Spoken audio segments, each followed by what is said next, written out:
आपसे मेरा निवेदन है, गाली भी एक बेरंग चिट्ठी हुआ करती है, सामने वाला हमें दे रहा है और यदि हम उस गाली को स्वीकार ना करें, उस गाली को ना लें, तो गाली लौट कर कहां जाएगी? जहां से आई है वही। लेकिन आदमी तो बेरंग चिट्ठी लेने को तैयार खड़ा है, पढ़ से ला क्या लिखा है। ध्यान रखना, जितना चिट्ठी भेजने वाला स्वतंत्र है, उतना लेने या नहीं लेने वाले आप भी स्वतंत्र हुआ करते हैं। किसी ने गाली बकी, आप लेते क्यों हो?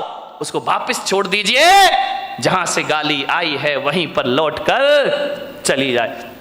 भूतकाल के लिए कभी क्रोध मत करो, वो समय गुजर गया, वो परिस्थिति गुजर गई, वो वातावरण चला गया।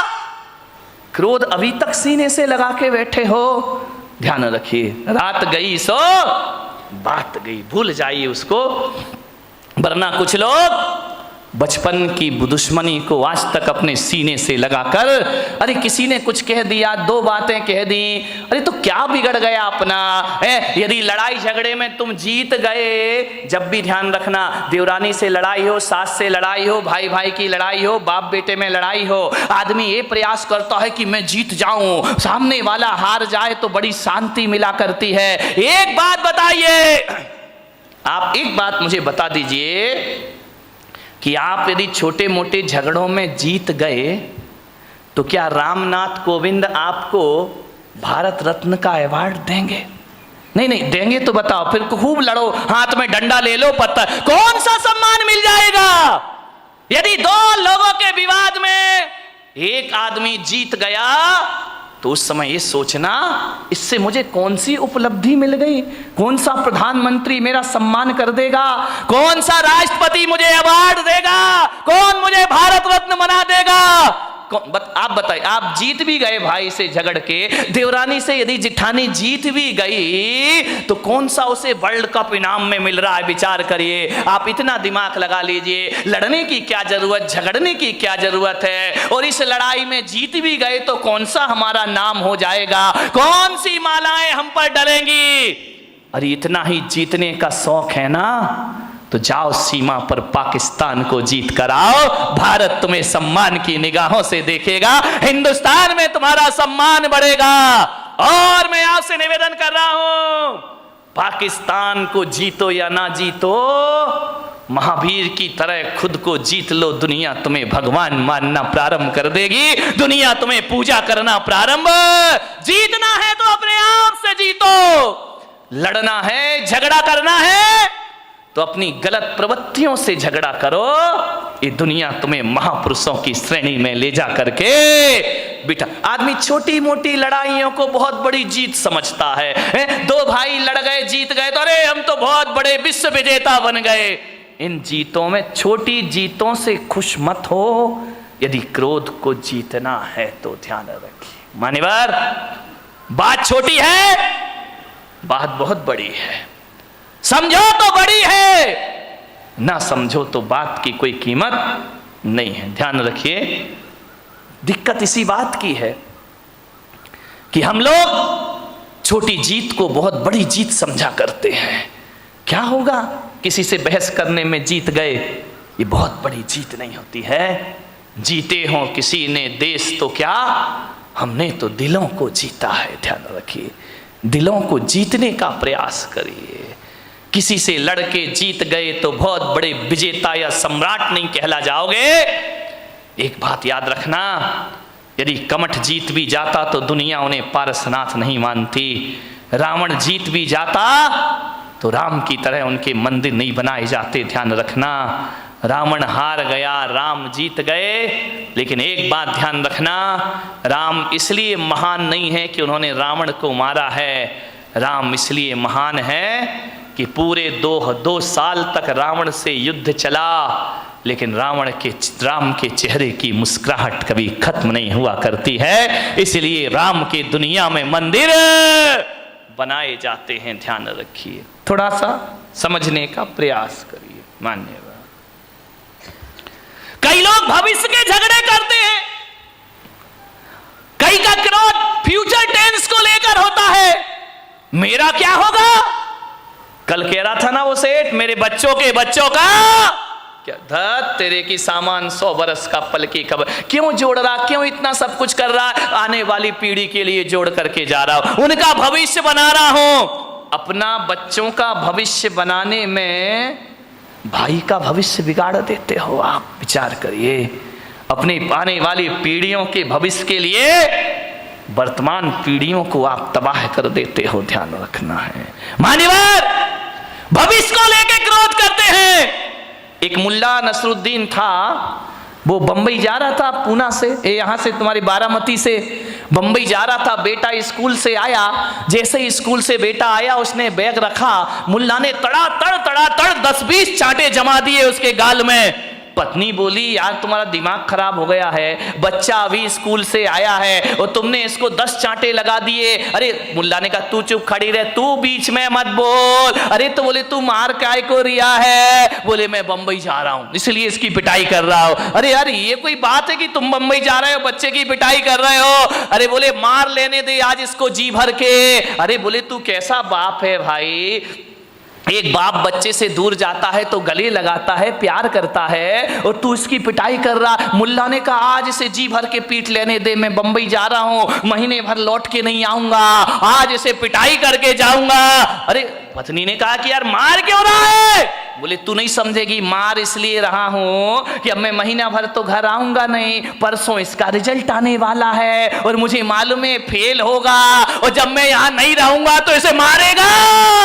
कौन तेरे की आदमी, फिजूल की बातों के झगड़े हमारे घरों में हुआ करते हैं। जिठानी लड़ती है, पति समझाता है कि झगड़ा मत कर, तुम कुछ नहीं समझते हो, तुम्हें अपने बच्चों का भविष्य दिखाई नहीं दिया करता है, भविष्य को लेके झगड़े कर रहे हो। एक बात ध्यान रखिए, न भूत को स्मरण करो, न भविष्य की चिंता करो, वर्तमान में जियो और वर्धमान बन करके खड़े हो जाइए, आपके जीवन की समस्याओं का हल हो जाएगा। जो वर्तमान में जिएगा वो वर्धमान होगा, जो भूत में जिएगा भूत बन जाएगा। भविष्य हमारे हाथ में होता नहीं है, ध्यान रखिए। मान्यवर, किस बात के झगड़े होते हैं? छोटी छोटी बातों पे लड़ जाते हैं हम लोग। दिक्कत इस बात की है, जहां 4 लोग मिलते हैं, बात की शुरुआत तो बहुत अच्छे से होती है, इतने अच्छे से, लेकिन एंड बहुत बुरा हुआ करता है। लास्ट में हमारी सभाओं का, हमारी मीटिंगों का अंत लड़ाई झगड़े से हुआ करता है। इकट्ठे तो होते हैं, आओ बैठो कुछ विचार विमर्श करेंगे, ऐसा विचार विमर्श होता है कि बाद में हाथापाई पर नौबत आ जाया करती है। मान्यवर, आज संसद में क्या हो रहा है, विधानसभा में क्या हो रहा है, माइक फिक रहे हैं, कुर्सियां फिक रही हैं, जूते फिक रहे, ये देश का आदर्श हो गया है। क्या प्रेरणा लेगी जनता इन लोगों से? मान्यवर, जीवन को महान बनाना है तो सहन करना सीखिए। सहनशीलताएं खत्म हो गई हैं हमारी। 2 बात किसी की कोई बर्दाश्त नहीं करता है। पति कहता है मैं पत्नी की नहीं सुनूंगा, पत्नी कहती मैं तुम्हारी नहीं सुनूंगी, सास कहती मैं बहू की क्यों सुनूं, बहू कहती है मैं बुढ़िया की क्यों सुनूं। अब तुम अपने घरों में तो किसी की सुनना नहीं चाहते हो और मेरे कमरे में आके मुझे सब सुना के चले जाते हो।